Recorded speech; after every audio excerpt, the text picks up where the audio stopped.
Okay, let's move on to next 2023 section C. ಅದರಲ್ಲಿ 7th ಒಂದು question ಕೇಳಿದ್ದಾರೆ. So first ಆ ಕ್ವಶನ್ನ ಅರ್ಥ ಮಾಡ್ಕೊಳ್ಳೋಣ. The Bharat trading company limited with A registered capital of ₹2 lakh issued 10,000 equity shares. Issue ಮಾಡಿರೋದು ಎಷ್ಟು ಅನ್ನೋದು important. issued 10,000 equity shares of ₹10 each. Payable ₹3 on application. ಎಷ್ಟು rupees? ₹3 on application. Next, ₹2 on allotment, ₹3 on first call, and ₹2 on final call. So ₹3, 2, 3, 2 add ಮಾಡಿದ್ರೆ 10ಗೆ reach ಆಗ್ತಾ ಇದೆ. Okay, so it is full underwriting. All the shares were subscribed and money also duly received except first call 1000 shares. First call ಬರೀಬೇಕಾದ್ರೆ ಒಂದು adjustment ಇದೆ. First call ಎಷ್ಟು shares? 1000 shares. Second and final call is 2000 shares. Okay, ಈ stage ಬಂದಾಗ adjustment ಇರೋದ್ರಿಂದ ನೋಡ್ಕೊಂಡು ಮಾಡಬೇಕಾಗತ್ತೆ. Okay, ಇದಕ್ಕೆ ಬೇಕಾಗಿರುವಂಥ ಜರ್ನಲ್ ಎಂಟ್ರಿ ಟೇಬಲ್ ಹಾಕೋಣ. So let's write on journal entry table. Table heading journal entry.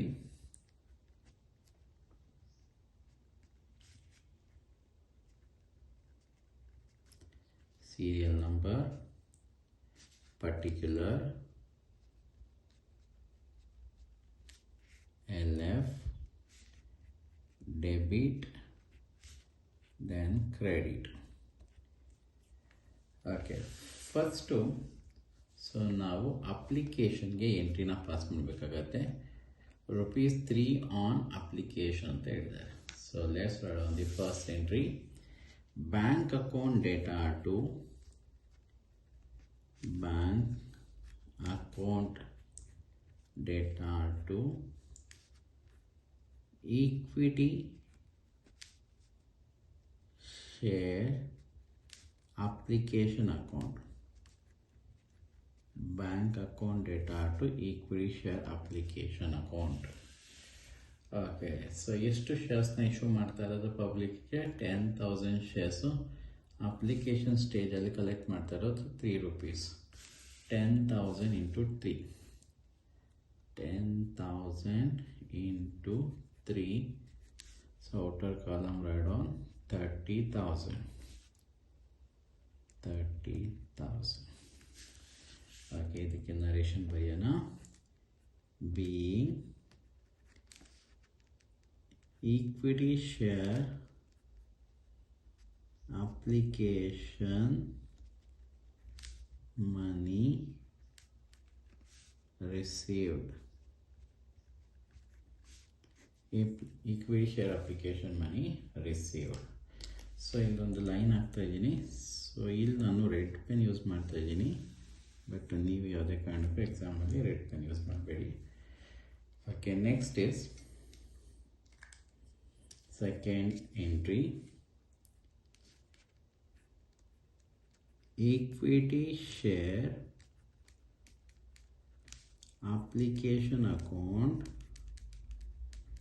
equity share application account data to equity share capital account, equity share capital account, equity share capital account narration.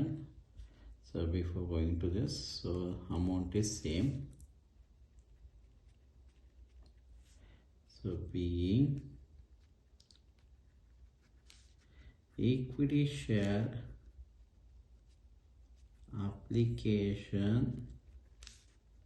money transfer to equity share capital account. Transfer to equity share capital account. Equity share application money transfer to equity share capital account. So ಎರಡನೇ entry complete ಆಯಿತು. Okay, next is application ಆದಮೇಲೆ next stage ಯಾವುದು? Allotment. ಅಲಾಟ್ಮೆಂಟಲ್ಲಿ ಎಷ್ಟು rupees collect ಮಾಡ್ತಾ ಇದ್ದೀವಿ? 2 rupees. Okay, let's move on. Next entry number 3, equity share allotment. Equity share allotment account 10,000. It is common for all the entry. 10,000 ಅನ್ನೋದು ಎಲ್ಲ entry common ಆಗಿರುತ್ತೆ. So allotment ಸ್ಟೇಜಲ್ಲಿ ನಾವು collect ಮಾಡಬೇಕಾಗಿರೋದು 2 rupees. So outer column 20,000 to equity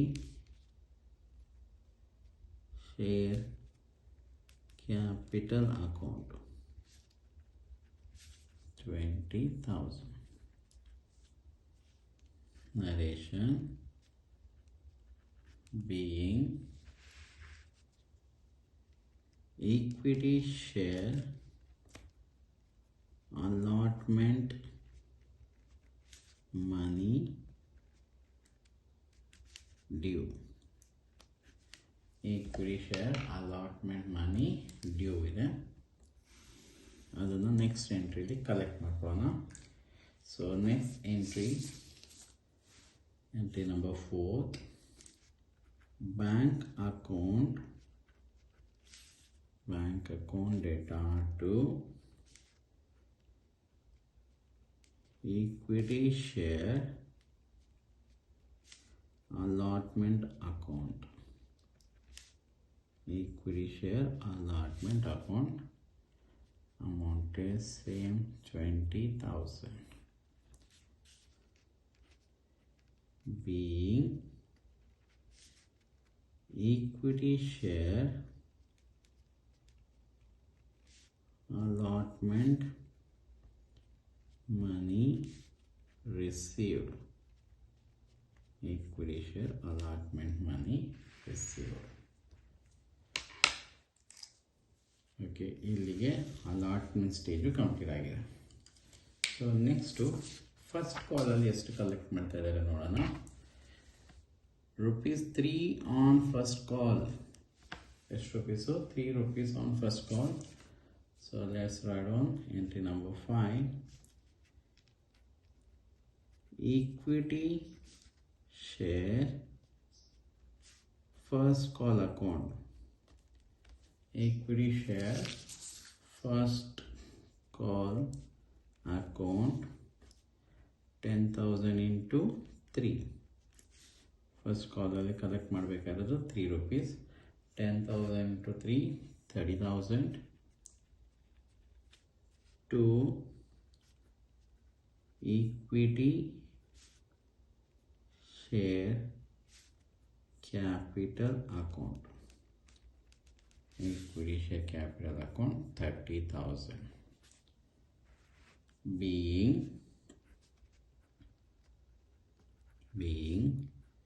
equity share first call money due. Equity share first call money due. Okay, next entry number 6th one, bank account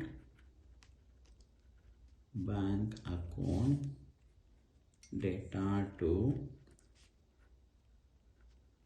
equity share first call account. Bank account data to equity share first call account. ಇಲ್ಲಿ ಒಂದು adjustment ಇದೆ, ಆ ಅಡ್ಜಸ್ಟ್ಮೆಂಟನ್ನು ಅರ್ಥ ಮಾಡಿಕೊಂಡು ಬರೆಯೋಣ. What is that adjustment? So first call 3 rupees and final call 2 rupees. All the shares were subscribed and money duly received except first ಕಾಲಲ್ಲಿ ಎಷ್ಟು ಜನ ಶೇರ್ ಹೋಲ್ಡರ್ಸ್ ಅಮೌಂಟ್ನ ಪೇ ಮಾಡ್ತಾ ಇಲ್ಲ? 1,000 share holders.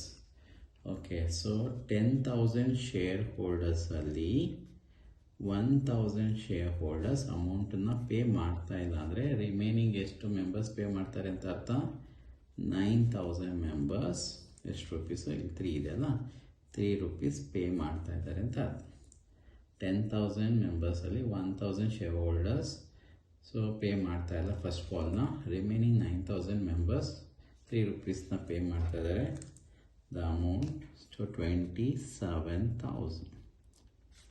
27,000 narration being equity share first call money received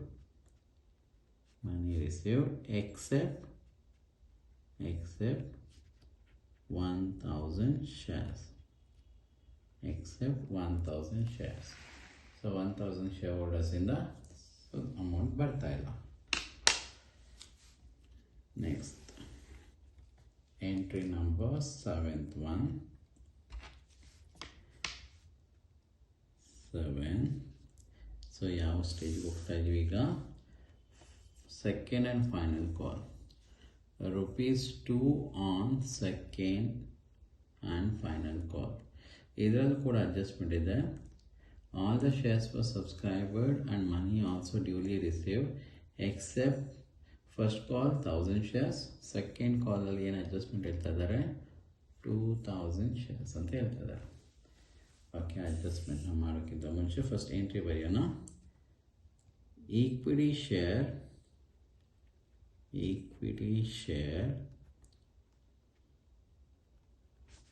second and final call account data same 10,000 shares into the second and final call amount is 2 rupees into 2 20,000 to equity share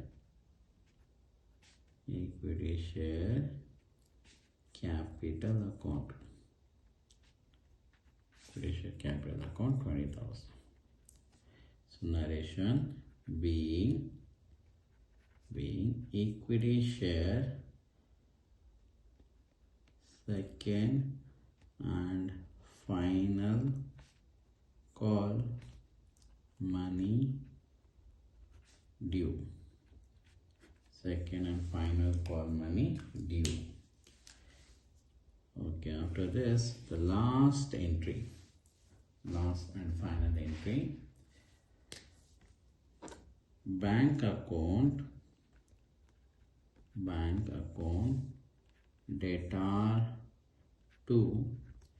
data to equity share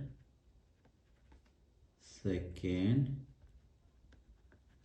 and final call account so ಈ ಸ್ಟೇಜಲ್ಲೂ ಕೂಡ adjustment ಇದೆ so ಎಷ್ಟು adjustment so 10,000 ಶೇರ್ಸಲ್ಲಿ adjustment ಇರುತ್ತೆ 10,000 ಶೇರ್ಸಲ್ಲಿ ಎಷ್ಟು ಜನ final call ಅಮೌಂಟ್ನ pay ಮಾಡ್ತಾ ಇಲ್ಲ 2,000 10,000 minus 2,000 outer 8,000 shareholders so 2 rupees na pay ಮಾಡ್ತಾರೆ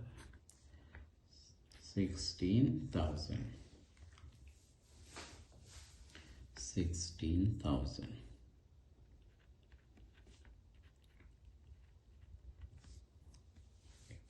final narration being equity share second and final call money received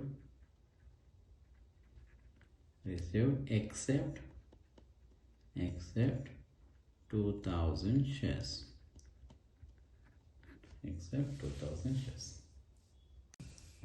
okay section C ali next question section C question number 8 Nikhil Limited invite application from the public for 2,50,000 shares. Important ನೋಡ್ಕೊಳ್ಳಿ, ಎಷ್ಟು ಶೇರ್ಸ್ನ issue ಮಾಡ್ತಾ ಇರೋದು? 2,50,000 shares of rupees 10 each. The entire issue was underwritten by ABCD to extent of 30%, 25%, 25%, 20%.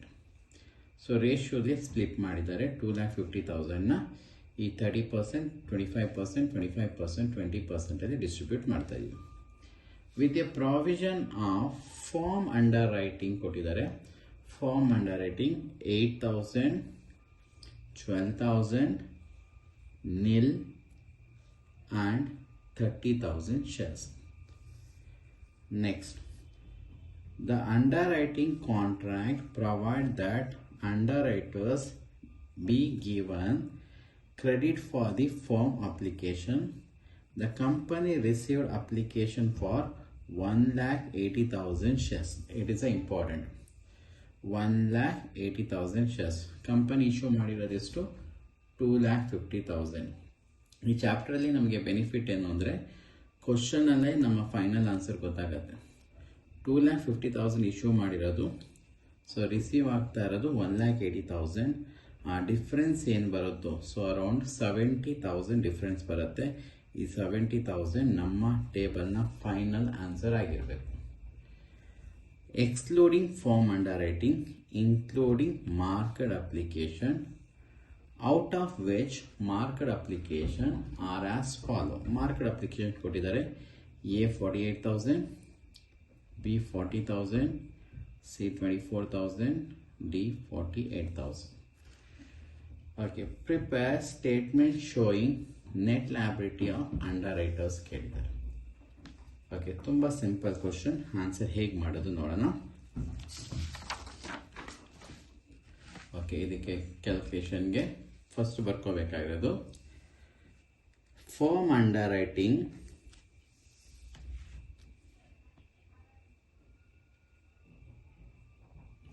form underwriting, form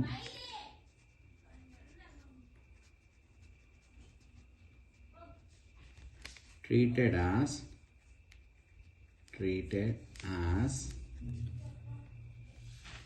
market application,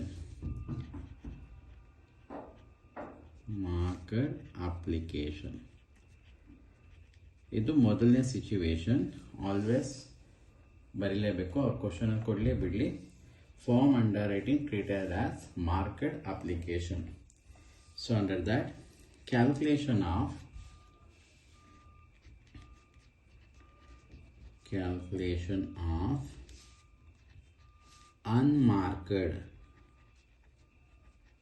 unmarked application. Calculation of ಅನ್ಮಾರ್ಕ್ಡ್ ಅಪ್ಲಿಕೇಶನ್ನ find out ಮಾಡಬೇಕು. Okay, ಅದರಲ್ಲಿ first ನಾವು ಬರ್ಕೋಬೇಕಾಗಿರೋದು total application received. Total application received.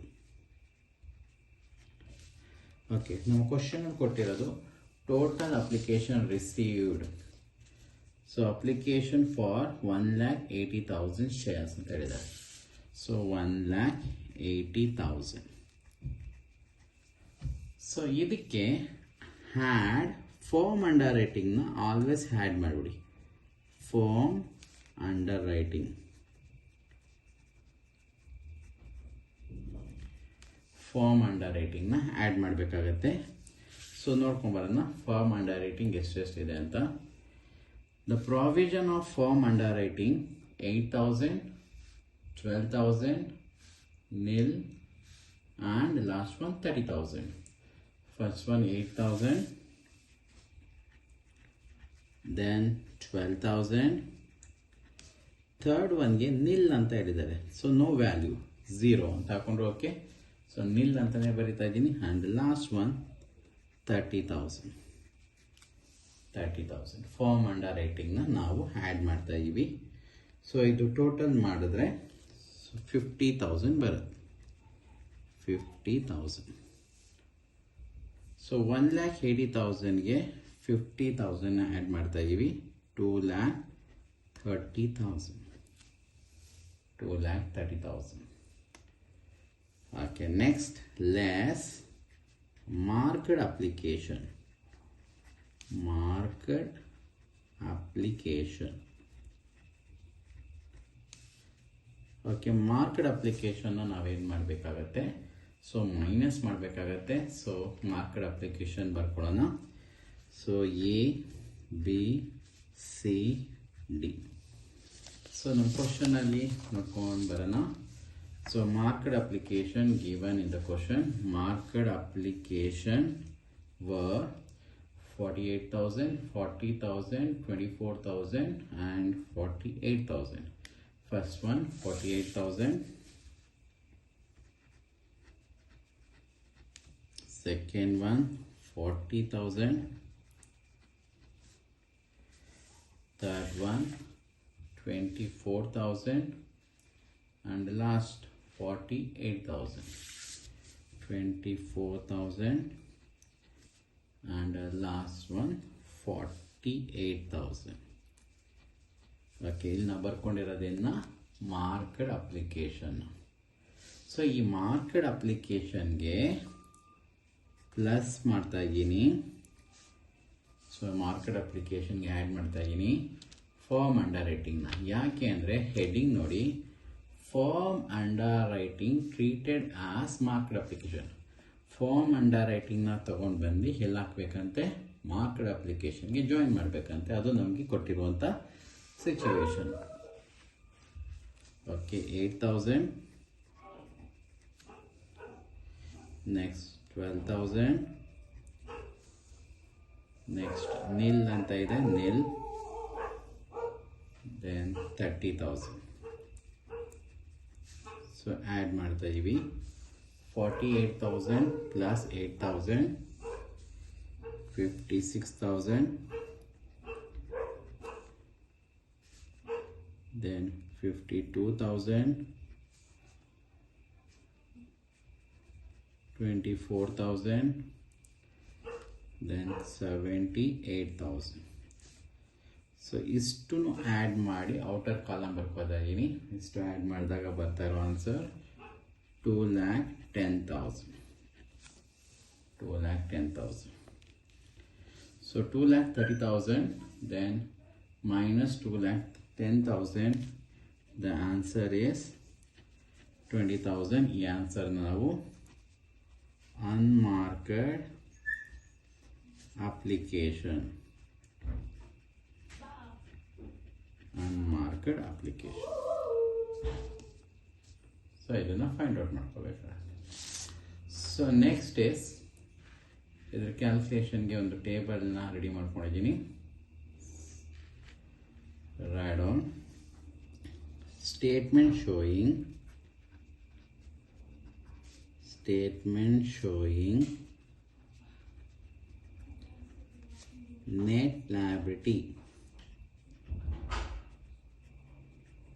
net liability of underwriters. Statement showing net liability of underwriters. ಯಾರ್ಯಾರು ಅಂಡರ್ರೈಟರ್ಸ್ ಇರೋದು ಈ question ಅಲ್ಲಿ? A B C D, then one extra column for the total. So here particular. So ಈ ಥರ ಟೇಬಲ್ನ ready ಮಾಡ್ಕೋತಾ ಇದ್ದೀವಿ. Statement showing net liability of underwriters. So under that, first gross liability ಬರ್ಕೊಳ್ಳೋಣ. Gross liability. ಓಕೆ, ಈ gross liability ನಮ್ಮ ಕ್ವಶನ್ ಬಿಗಿನಿಂಗಲ್ಲೇ ಕೊಟ್ಟಿರ್ತಾರೆ. So Nikhil limited invoiced application from public 2,50,000 shares ಅಂತ ಹೇಳಿದ್ದಾರೆ. ಈ 2,50,000 ಶೇರ್ಸ್ನ ಎ ಬಿ ಸಿ ಡಿಗೆ ಡಿಸ್ಟ್ರಿಬ್ಯೂಟ್ ಮಾಡಬೇಕಂತೆ. ಅಕಾರ್ಡಿಂಗ್ ಟು ಯಾವ ರೇಷಿಯೋಲಿ? 30, 25, 25, 20 ಈ ರೇಷಿಯೋಲಿ 2,50,000ನ ಡಿಸ್ಟ್ರಿಬ್ಯೂಟ್ ಮಾಡ್ತಾ ಇದ್ದೀವಿ. So 2,50,000 into 30%, 25%, 25%, and the last one 20%. ಇಷ್ಟನ್ನ total ಮಾಡಿ 30, 25, 25, 20. ಸೊ 100 ಬರುತ್ತೆ. ಸೊ ಈ ರೇಷಿಯೋಲಿ 2,50,000ನ ಡಿಸ್ಟ್ರಿಬ್ಯೂಟ್ ಮಾಡ್ತಾ ಇದ್ದೀವಿ. 2,50,000 into 30 divided by 100, 75,000. 2,50,000 into 25 divided by 100, 62,500. So next to 25% ಇರೋದ್ರಿಂದ 62,500. 2,50,000 into 20 divided by 100. The answer is 50,000. So ಇಷ್ಟನ್ನು ಟೋಟಲ್ ಮಾಡಿ ಇದು ಮ್ಯಾಚ್ ಆಗುತ್ತೆ. 2,50,000. 2,50,000. Okay, next is as per the format less unmarked application. Unmarked application. Unmarked application ನಾವು ತಗೋತಾ ಇದ್ದೀವಿ. So find out ಮಾಡಿದ್ದೀವಿ. Unmarked application ನಮಗೆ ಟೇಬಲಲ್ಲಿ ಸಿಕ್ಕಿದೆ 20,000. ಈ 20,000ನ ಸೇಮ್ ನಾವು ಕ್ವಶನಲ್ಲಿ ಕೊಟ್ಟಿದ್ರಲ್ಲ ರೇಷಿಯೋ ಅದನ್ನೇ ತಗೋಬೋದು. ಅದನ್ನು ಮಿನಿಮೈಸ್ ಕೂಡ ಮಾಡ್ಬೋದು. ನಾನು ಡೈರೆಕ್ಟಾಗಿ ಅದನ್ನೇ ಬರ್ಕೋತಾ ಇದ್ದೀನಿ. 30, 25, 25, 20 divided by 100. ಈ ರೇಷಿಯೋಲಿ ಅನ್ಮಾರ್ಕ್ಡ್ ಅಪ್ಲಿಕೇಶನ್ನ ಶೇರ್ ಮಾಡ್ತಾ ಇದ್ದೀನಿ. So first one 6,000, 20,000 into 25 divided by 100, 5,000. Next column also 5,000. 20,000 into 20 divided by 100, 4,000. The total answer is 20,000. 20,000. So unmarked application calculation ಹೋಗಿತ್ತು. ಸೊ ಮೈನಸ್ ಮಾಡೋಣ. 75,000 ಅಲ್ಲಿ 6,000 ಮೈನಸ್ ಆದರೆ 69,000. Then 62,500 minus 5,000, 57,500. Here also same 57,500. Then 46,000 and the last one 2,30,000. 2,30,000. Next, less marked application. Marked application. Okay, ಇಲ್ಲಿ careful ಆಗಿರಬೇಕು. Okay, ಮಾರ್ಕೆಡ್ application ಅಂತ ತಗೊಂಡಾಗ ನಮ್ಮ ಕ್ವಶನಲ್ಲಿ ಇರೋದನ್ನ ಬರ್ಕೊಳಕ್ಕೆ ಹೋಗಬೇಡಿ. ಮಾರ್ಕೆಡ್ ಅಪ್ಲಿಕೇಶನ್ ಅಂತ ಬಂದಾಗ ಇಲ್ಲೊಂದು ಕ್ಯಾಲ್ಕುಲೇಷನ್ ಮಾಡಬೇಕಾದ್ರೆ ಮಾರ್ಕೆಡ್ ಅಪ್ಲಿಕೇಶನ್ ಅಮೌಂಟ್ ಇದು. ದೆನ್ ಅದಕ್ಕೆ ಫಾರ್ಮ್ ಅಂಡರ್ ರೈಟಿಂಗ್ ಆ್ಯಡ್ ಮಾಡಿರುವಂಥ ಆನ್ಸರ್ಸ್ನ ಡೈರೆಕ್ಟಾಗಿ ತೊಗೊಳ್ಳಿ. ಫಸ್ಟ್ ಒನ್ 56,000 ನಮ್ಮ ಕ್ವಶನಲ್ಲಿ ಇದ್ದಿರಲ್ಲ. 56,000. Then second one 52,000. 52,000. Third one 24,000. Then 78,000. The total of that 2,10,000. ಅದನ್ನು ಟೋಟಲ್ ಮಾಡಿದಾಗ 2,10,000 ಬರುತ್ತೆ. ಸೊ ಇದನ್ನು ಮೈನಸ್ ಮಾಡ್ತಾ ಇದ್ದೀನಿ. The answer is 13,013. Then 5,500. Then 33,500. Then ಇಲ್ಲಿ 46,000, ಇಲ್ಲಿ 78,000 ಇದೆ. ನೆಗೆಟಿವ್ ವ್ಯಾಲ್ಯೂ ಬರ್ತಾ ಇದೆ. ಮೈನಸ್ 32,000. 32,000. The last 2,30,000 minus 2,10,000. 20,000. ಇಲ್ಲಿ ಎಲ್ಲಾರ್ದು ಪ್ಲಸ್ ವ್ಯಾಲ್ಯೂ ಬಂದಿದ್ದರೆ ನಾವು ನೆಟ್ ಲಯಬಿಲಿಟಿ ಅಂತ ಬರೀಬೋದಾಗಿತ್ತು. ಬಟ್ ಇಲ್ಲಿ ನೆಗೆಟಿವ್ ವ್ಯಾಲ್ಯೂ ಬರ್ತಾ ಇದೆ. ಯಾರ್ದು? ಡಿ ಅನ್ನೋರ್ದು. ಎಕ್ಸಸ್ ಅಪ್ಲಿಕೇಶನ್ ಇದೆ. ಆ ಎಕ್ಸಸ್ ಅಪ್ಲಿಕೇಶನ್ ಅಡ್ಜಸ್ಟ್ಮೆಂಟ್ನ ನಾವು ಸರ್ಪ್ಲಸ್ ಅಂತ ಕರಿತೀವಿ. ಸರ್ಪ್ಲಸ್. ಈ ಸರ್ಪ್ಲಸ್ 32,000ನ ಎ ಬಿ ಸಿ ಡಿಲಿ ಡಿದು ಎಕ್ಸಸ್ ಅಪ್ಲಿಕೇಶನ್ ಬರ್ತಾ ಇದೆ, ಅದನ್ನು ಎ ಬಿ ಸಿಗೆ ಮಾತ್ರ ಡಿಸ್ಟ್ರಿಬ್ಯೂಟ್ ಮಾಡ್ತಾ ಇದ್ದೀನಿ. ಇಲ್ಲಿ ಡಿಸ್ಟ್ರಿಬ್ಯೂಟ್ ಮಾಡಬೇಕಾದ್ರೆ ನೋಡಿ 30%, 25, 25, 20. ಇಲ್ಲಿ ಡಿದು ಎಕ್ಸಸ್ ಅಪ್ಲಿಕೇಶನ್ ಇರೋದ್ರಿಂದ ಈ ರೇಷೋ ನಾನು ಕ್ಯಾನ್ಸಲ್ ಮಾಡ್ಕೋತಾ ಇದ್ದೀನಿ. ಇನ್ನು ರಿಮೈನಿಂಗ್ ರೇಷೋ ಮಾತ್ರ ಬರ್ಕೋತಾ ಇದ್ದೀನಿ. 30:25:25. ಸೊ ಅರ್ಥ ಆಯ್ತಲ್ಲ. ಸೊ 20% ಕ್ಯಾನ್ಸಲ್ ಮಾಡ್ತಾ ಇದ್ದೀನಿ, ನಮ್ಮ ಮಿಕ್ಕಿದ 3% ತಗೋತಾ ಇದ್ದೀನಿ. 30%, 25%, 25%. ಟೋಟಲ್ ಮಾಡಿದ್ರೆ ಇದರದ್ದು 80% ಬರುತ್ತೆ. ಈ 32,000ನ ರೇಷೋ ಪ್ರಕಾರ ಸೊ ಡಿಸ್ಟ್ರಿಬ್ಯೂಟ್ ಮಾಡೋಣ. ಓಕೆ, ಈ 32,000ನ ರೇಷೋ ಪ್ರಕಾರ ಡಿಸ್ಟ್ರಿಬ್ಯೂಟ್ ಮಾಡಿದಾಗ 32,000 into 30 divided by 80. ಸೊ ಬರುವಂಥ answer 12,000. Next 32,000 into 25 divided by 80. 10,000. Here 10,000. So ಇದನ್ನು ಪ್ಲಸ್ 32,000 ಯಾಕೆ ಅಂದರೆ ಬೇರೆಯವರಿಗೆ ಶೇರ್ ಮಾಡಿದ್ದೀನಿ. ಸರ್ಪ್ಲಸ್ ಬಂದಾಗ last column always mention the nil. Okay, 13,000 minus 12,000, 1,000. 5,500 minus 10,000 minus 4,500. Then 23,500 nil 20,000. Again ಮತ್ತೆ ನೆಗೆಟಿವ್ ವ್ಯಾಲ್ಯೂ ಬರ್ತಾ ಇದೆ, ಯಾರ್ದು ಬಿ. ಸೊ ಅಗೈನ್ ಆ ಅಡ್ಜಸ್ಟ್ಮೆಂಟ್ನ ನಾವು ಸರ್ಪ್ಲಸ್ ಅಂತ ಕರಿತೀವಿ. ಸರ್ಪ್ಲಸ್ 4,500. ಈಗ ನಾವು ರೇಷಿಯೋ ಕ್ಯಾನ್ಸಲ್ ಮಾಡಬೇಕಾದ್ರೆ ಕೇರ್ಫುಲ್ ಆಗಿರಬೇಕು. A B C. ಈಗ ನೆಗೆಟಿವ್ ವ್ಯಾಲ್ಯೂ ಬಂದಿದ್ದು ಯಾವುದು? ಬಿ ಅನ್ನೋದು. ಬಿ ಅನ್ನೋ ರೇಷಿಯೋನ ನಾನು ಕ್ಯಾನ್ಸಲ್ ಮಾಡ್ತಾ ಇದ್ದೀನಿ. ಹಾಗಾದರೆ 30:25. ಟೋಟಲ್ 55. ಸೊ ಯಾರಿಗೆ ಮಾತ್ರ ನಾವು ಎ ಮತ್ತು ಸಿಗೆ ಡಿಸ್ಟ್ರಿಬ್ಯೂಟ್ ಮಾಡ್ತಾ ಇದ್ದೀವಿ. ಓಕೆ, ಈ 4,500ನ 30:25 ಟೋಟಲ್ 55 ಆಗುತ್ತೆ. ಈ ರೇಷಿಯೋಲಿ ಡಿಸ್ಟ್ರಿಬ್ಯೂಟ್ ಮಾಡ್ತಾ ಇದ್ದೀವಿ. The first one 2,455 plus 4,500. Next 4,500 into 25 divided by 55. Answer is 2045 nil.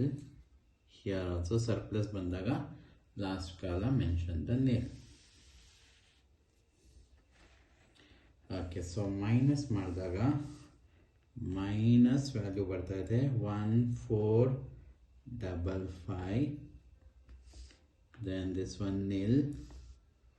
here 21,455 nil. ಇದನ್ನ ಕ್ಯಾರಿ ಮಾಡ್ತಾ ಇದ್ದೀನಿ 20,000. ಓಕೆ, ಅಗೇನ್ ನೆಗೆಟಿವ್ ವ್ಯಾಲ್ಯೂ ಬರ್ತಾ ಇದೆ, ಯಾರ್ದು? ಎದು ರೇಷಿಯೋ ಏನು? 30%. ಸೊ ಕ್ಯಾನ್ಸಲ್ ಆದರೆ ಇನ್ನು ಉಳಿಯೋದು ಯಾರು ಮಾತ್ರ? ಸಿ ಅನ್ನೋದು ಮಾತ್ರ ಉಳಿಯುತ್ತೆ. ಹಾಗಾದರೆ ಇದನ್ನು ನಾವು ಡೈರೆಕ್ಟಾಗಿ ಸಿ ಹಾಕ್ಬೋದು. ಅಡ್ಜಸ್ಟ್ಮೆಂಟ್ನ ಸರ್ಪ್ಲಸ್ 1455. ಇದನ್ನು ಡೈರೆಕ್ಟಾಗಿ ಬೇರೆ ಯಾರೂ ಇಲ್ಲ, ಇವರೊಬ್ಬರಿಗೆ ಮಾತ್ರ ಹಾಕ್ತಾ ಇದ್ದೀವಿ. 1455 nil. ಸರ್ಪ್ಲಸ್ ಬಂದಾಗ last column also nil.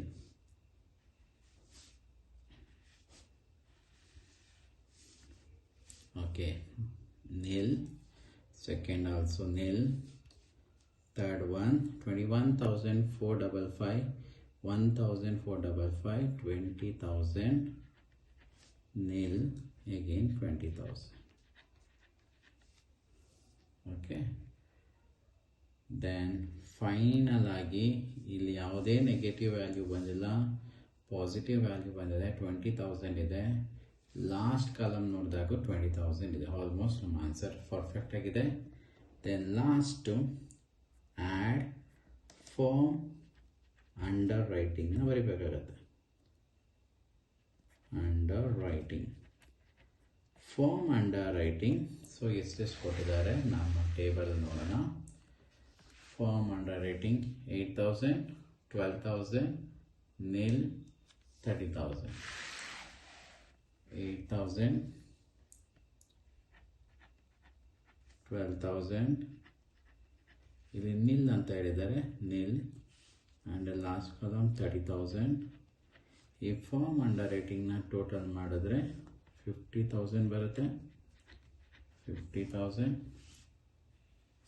So ನಮ್ಮ final answer form under writing add ಮಾಡೋಕ್ಕೆ ಮುಂದೆ ಸಿಗುವಂಥ answer final 8,000, 12,000, here 20,000, again here 30,000. So total ಮಾಡಿದ್ರೆ 20,000 plus 50,000, 70,000. ಈ ಆನ್ಸರ್ನ ನಾವು ನೆಟ್ ಲಯಬಿಲಿಟಿ ಅಂತ ಕರಿತೀವಿ. ಸೊ ಇದನ್ನು ಟೋಟಲ್ ಮಾಡಿದಾಗ 8,000, 12,000, 20,000, 30,000 ಎಕ್ಸಾಕ್ಟಾಗಿ 70,000ಗೆ ಮ್ಯಾಚ್ ಆಗಬೇಕು. ಈವನ್ ನಾನು ಕ್ವಶನ್ ಬಿಗಿನಿಂಗಲ್ಲೇ ಹೇಳಿದ್ದೆ, ಕ್ವಶನಲ್ಲಿ ನಮ್ಗೆ ಆನ್ಸರ್ ಸಿಗುತ್ತೆ ಅಂತ. 2,50,000 ಇಶ್ಯೂ ಮಾಡಿದ್ದು. ಸೊ ನಮಗೆ ಅಪ್ಲಿಕೇಶನ್ ಬರ್ತಾ ಇರೋದು 1,80,000. ಆ ಡಿಫ್ರೆನ್ಸ್ ಏನಿದೆ 70,000. ಅದೇ 70,000 ನಮ್ಮ ಫೈನಲ್ ಆನ್ಸರ್ ಆಗಿರಬೇಕು. So let's move on to second situation. Form underwriting treated as unmarked application. So avya madiddu form underwriting treated as marked application. Now form underwriting treated as unmarked application. So idunna hege calculate madodu? First, calculation of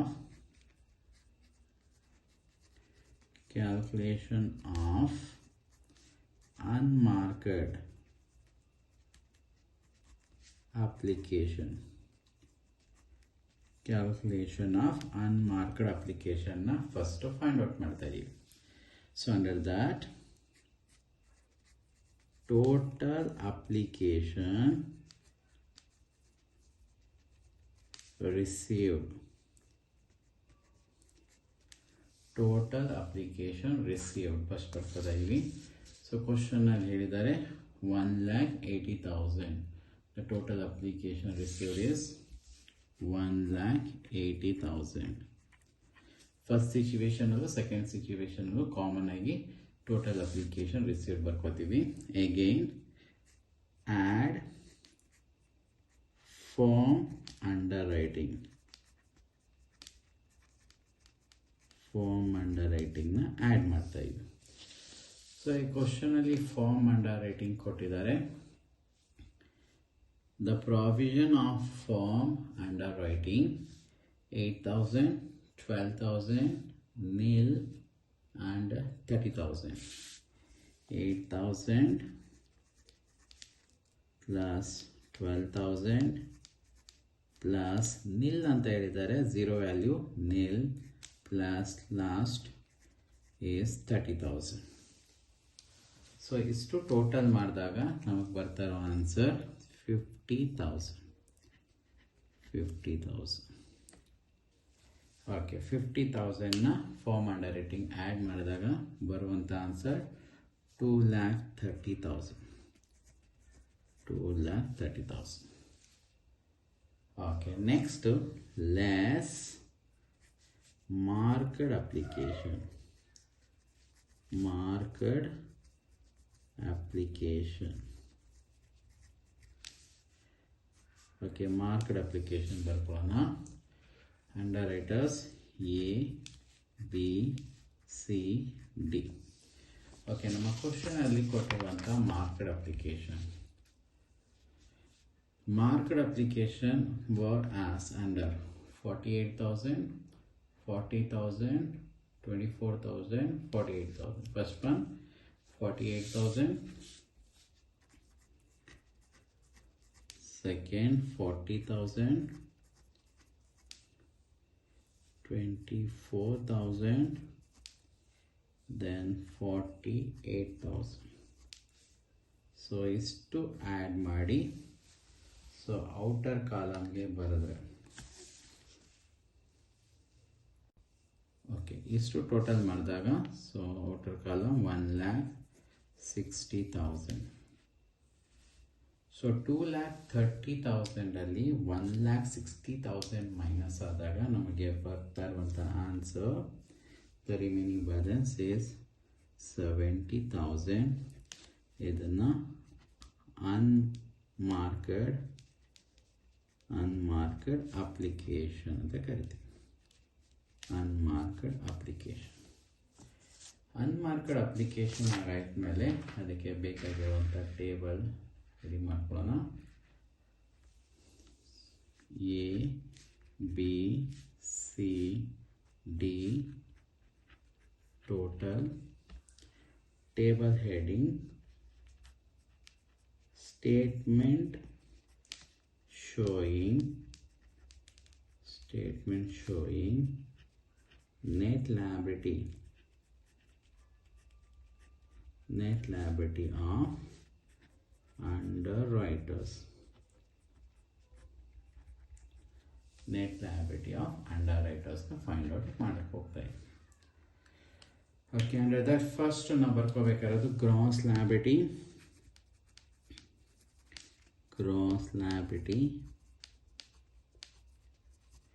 okay, so ನಮ್ಮ ಕ್ವಶನಲ್ಲಿ beginning of the sentence Nikhil Limited invoiced from the public 2,50,000 of rupees 10 each. The entire issue was underwritten by ABCD 30%, 25%, 25%, 20%. ಈ ratio ಪ್ರಕಾರ ಈ 2,50,000 share ಮಾಡ್ತಾ ಇದ್ದೀನಿ. So 2,50,000 30%, 25%, 25%, then last one 20%. ಇಷ್ಟು add ಮಾಡಿದ್ರೆ 100%ಗೆ ಕರೆಕ್ಟಾಗಿ ಮ್ಯಾಚ್ ಆಗುತ್ತೆ 100.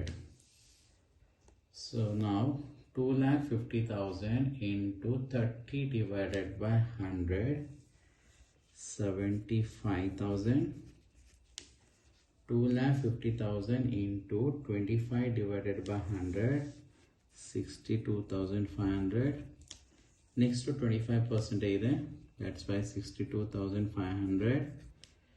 2,50,000 into 20 divided by 100, 50,000. ಟೋಟಲ್ ಮಾಡಿದ್ರೆ 2,50,000ಗೆ ಕರೆಕ್ಟಾಗಿ ಮ್ಯಾಚ್ ಆಗುತ್ತೆ. So next is less unmarked application. Okay, unmarked application. So ನಾವೇ ಫೈಂಡ್ ಔಟ್ ಮಾಡಿದ್ದೀವಿ. ಬಂದಿರೋ ಆನ್ಸರ್ ಎಷ್ಟು? 70,000. ಈ 70,000ನ ರೇಷಿಯೋ ಪ್ರಕಾರ ಸೊ ಆಲ್ರೆಡಿ ಇದೆ ಅಲ್ವಾ, 30%, 25, 25, 20 ಇದೇ ರೇಷಿಯೋ ಪ್ರಕಾರ ಡಿಸ್ಟ್ರಿಬ್ಯೂಟ್ ಮಾಡ್ತಾ ಇದ್ದೀನಿ. ಅದನ್ನು ಬೇಕಾದ್ರೆ ಮಿನಿಮೈಸ್ ಕೂಡ ಮಾಡ್ಬೋದು, ಸೇಮ್ ಆನ್ಸರೇ ಬರುತ್ತೆ. ಬಟ್ ನಾನು ಡೈರೆಕ್ಟಾಗಿ ಕ್ವಶನಲ್ಲಿ ಕೊಟ್ಟಿರೋ ರೇಷಿಯೋನೇ ಡೈರೆಕ್ಟ್ ತೊಗೊಳ್ತಾ ಇದ್ದೀನಿ. 70,000 into 30 divided by 100, answer is 21,000. Then 17,500, then 17,500.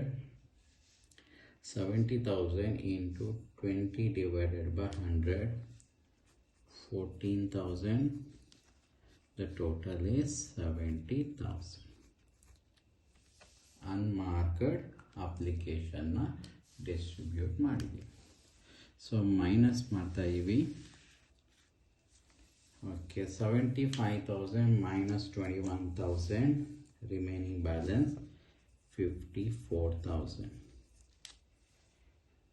Then 62,500 minus 17,500, 45,000. Then here also same 45,000. 50,000 minus 14,000, 36,000. Then 2,50,000 minus 70,000, 1,80,000. Okay, next, less marked application. Marked application.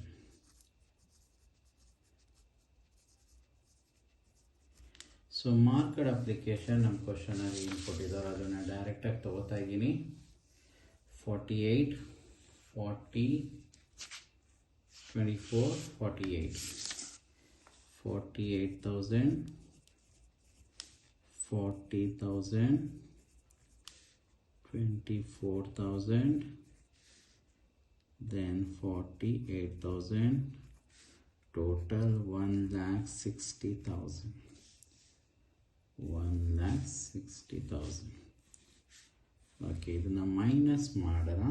ಏನೇನು ಆನ್ಸರ್ ಬರುತ್ತೆ ಚೆಕ್ ಮಾಡೋಣ. 54,000 ಮೈನಸ್ ಸೊ 54,000 ಅಲ್ಲಿ 48,000 ಸೊ ಮೈನಸ್ ಮಾಡೋಣ. ಸೊ ಬರ್ತಾ ಇರುವ answer is 6,000. Then 45,000 minus 40,000, 5,000 balance. 45,000 minus 24,000, 21,000. But here 36,000 minus 48,000. So negative value ಬರ್ತಾ ಇದೆ 12,000. Then here 20,000. 20,000. Okay, next ಇಲ್ಲಿ ಎಲ್ಲರದು ಪ್ಲಸ್ ವ್ಯಾಲ್ಯೂನೇ ಬಂದುಬಿಟ್ಟಿದ್ರೆ ನಮ್ಮ ಫೈನಲ್ ಆನ್ಸರ್ ಬರೆಯೋದಾಯಿತು. ಬಟ್ ಇಲ್ಲಿ ನೆಗೆಟಿವ್ ವ್ಯಾಲ್ಯೂ ಬಂದಿದೆ 12,000. That adjustment you can call that surplus. So plus 20,000 ಇರೋದು ಇಂಟು ಇಲ್ಲಿ ರೇಷಿಯೋ ಏನಿದ್ದು 30, 25, 25, 20. ಹಾಗಾದರೆ ಇಲ್ಲಿ ಎ ಬಿ ಸಿ ಡಿಯಲ್ಲಿ ಎಕ್ಸಸ್ ಅಪ್ಲಿಕೇಶನ್ ಡಿ ಹತ್ರ ಬಂದಿದೆ. ಸೊ ಡಿ ಇದು ಸೊ ರೇಷಿಯೋನ ನಾನು ತಗೋತಾ ಇಲ್ಲ, ರಿಮೈನಿಂಗ್ ರೇಷಿಯೋ ಮಾತ್ರ ಕನ್ಸಿಡರ್ ಮಾಡ್ತಾ ಇದ್ದೀನಿ. 30%, 25%, 25%. ಸೊ 20% ತಗೋತಾ ಇಲ್ಲ, ಯಾಕೆ ಅಂದರೆ ಡಿ ಇದು ಎಕ್ಸಸ್ ಅಪ್ಲಿಕೇಶನ್ ಬಂದಿರೋದ್ರಿಂದ. ಸೊ ಟೋಟಲ್ 80 ಈ ರೇಷಿಯೋ ಮೇಲೆ ಡಿಸ್ಟ್ರಿಬ್ಯೂಟ್ ಮಾಡೋಣ. 20,000 into 30 divided by 80.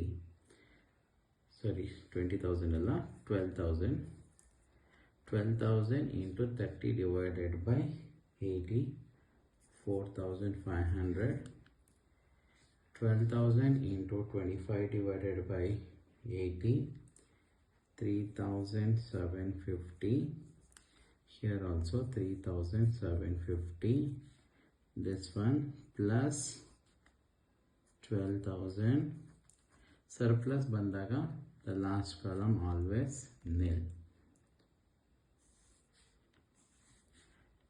Okay, unmarked application. So plus minus ಮಾಡ್ತಾ ಇವಿ. So minus ಮಾಡಿದಾಗ 1,500.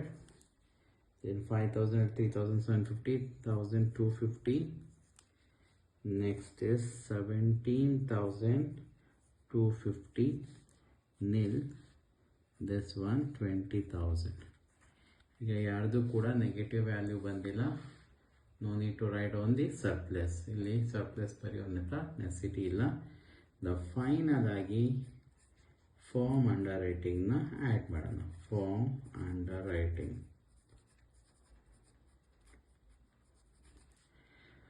ಓಕೆ, ಫಾರ್ಮ್ ಅಂಡರ್ ರೈಟಿಂಗ್ ನಮ್ಮ ಕ್ವಶನಲ್ಲಿ ಎಷ್ಟೆಷ್ಟಿದೆ ನೋಡ್ಕೋಣ. Form under writing 8,000, 12,000, nil and 30,000.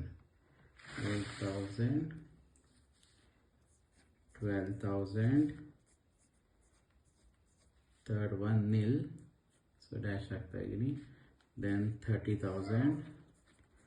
Total of form under rating is 50,000. 50,000. Okay, minus ಮಾಡಿದಾಗ ನಮಗೆ ಫೈನಲ್ ಆಗಿ ಆನ್ಸರ್ ಬರ್ತಾ ಇರೋದು 9,500. then 13,250, then 17,250, then 30,000. This one 17,250. Then 30,000, 20,000 plus 50,000, 70,000. So ಈ ಆನ್ಸರ್ನ ನಾವು net liability. So net liability, that's it. Section C ಅಲ್ಲಿ compulsory ಬಂದೇ ಬರುವಂಥ ಕ್ವಶನ್ಸ್.